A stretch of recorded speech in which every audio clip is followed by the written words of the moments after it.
जय बाबा श्रीखंड महादेव जी की। आज की वीडियो का जो टॉपिक है वो है कि क्या श्रीखंड महादेव जी की यात्रा सच में काफ़ी मुश्किल है। भक्तों, समूचा हिमालय ही भगवान भोलेनाथ जी का स्थान है और उनके सभी स्थानों पर पहुंचना भक्तों के लिए बहुत ही कठिन होता है, चाहे वो श्री अमरनाथ जी धाम हो, श्री किन्नौर कैलाश जी हो या श्री केदारनाथ जी। इसी क्रम में एक और स्थान श्रीखंड महादेव जी, जिन्हें श्रीखंड कैलाश के नाम से भी जाना जाता है। तो जी हाँ भक्तों, श्रीखंड महादेव जी की यात्रा वाकई बहुत ही कठिन यात्रा है। इस यात्रा पर जाने के लिए किसी भी यात्री का शारीरिक और मानसिक रूप से फिट होना ज़रूरी है। श्रीखंड महादेव जी यात्रा के दौरान कई जगह पर ऑक्सीजन लेवल काफ़ी कम रहता है, जिसके चलते श्रद्धालु अपनी जान गंवा सकते हैं। ऐसे में अगर कोई भी व्यक्ति sugar, BP, high sickness, high altitude या अन्य किसी गंभीर बीमारी से ग्रस्त हैं, तो वे डॉक्टर से परामर्श कर और सलाह लेने के बाद ही ट्रैक की जानकारी के बाद यात्रा पर जाने का प्लान करें। श्रीखंड महादेव जी की यात्रा आसान नहीं है और इस यात्रा को दुनिया की सबसे दुर्गम यात्राओं में से एक माना जाता है।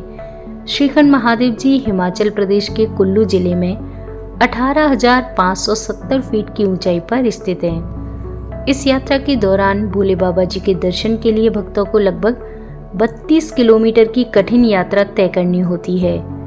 यदि श्री अमरनाथ जी यात्रा से श्रीखंड महादेव जी यात्रा ट्रैक की तुलना की जाए तो श्रीखंड महादेव जी की यात्रा काफ़ी मुश्किल है, क्योंकि श्री अमरनाथ जी यात्रा में भक्तों को घोड़े, खच्चर, पालकी और हेलीकॉप्टर की सुविधा मिल जाती है, लेकिन वहीं श्रीखंड महादेव जी की यात्रा में न कोई घोड़ा, न खच्चर, न पालकी और न ही हेलीकॉप्टर की सुविधा रहती है। श्रीखंड महादेव जी तक पहुंचने के लिए लगभग 32 किलोमीटर की यात्रा भक्तों को पैदल ही तय करनी पड़ती है।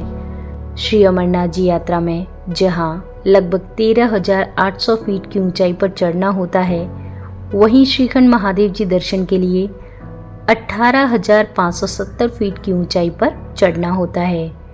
श्रीखंड महादेव जी उच्च ऊंचाई वाला क्षेत्र है और यहाँ हमेशा बर्फबारी होने की संभावना रहती है। ऊंचे पहाड़ों में मौसम बहुत ही नाटकीय रूप से बदल सकता है।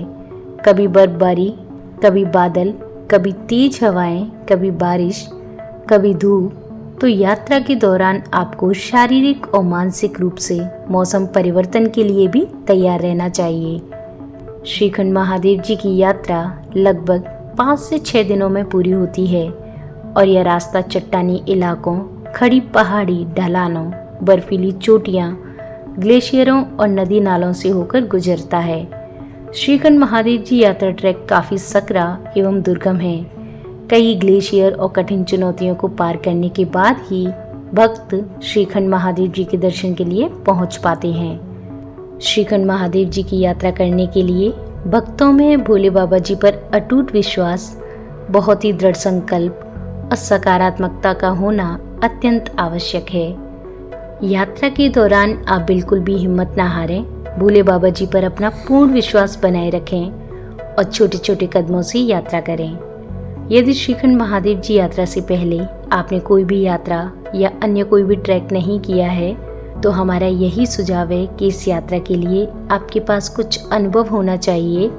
हालांकि अगर आप पहली बार ट्रैकिंग कर रहे हैं तो भी आप इस ट्रैक के लिए आ सकते हैं, लेकिन उसके लिए यात्रा पर जाने से कम 4 से 5 महीने पहले से ही आप नियमित 5 से 6 किलोमीटर वॉक, योगा या एक्सरसाइज करना शुरू कर दें, जिससे कि यात्रा के दौरान आपको किसी भी प्रकार की कोई भी परेशानी ना आए। तो भक्तों, इन सभी बातों को ध्यान में रखकर मौसम और यात्रा ट्रैक को देखने के बाद ही आप श्रीखंड महादेव जी की यात्रा पर जाने का प्लान करें। श्रीखंड महादेव जी की यात्रा से जुड़ी किसी भी प्रकार की कोई भी जानकारी प्राप्त करने के लिए कृपया आप कमेंट बॉक्स में कमेंट कर जानकारी प्राप्त करें।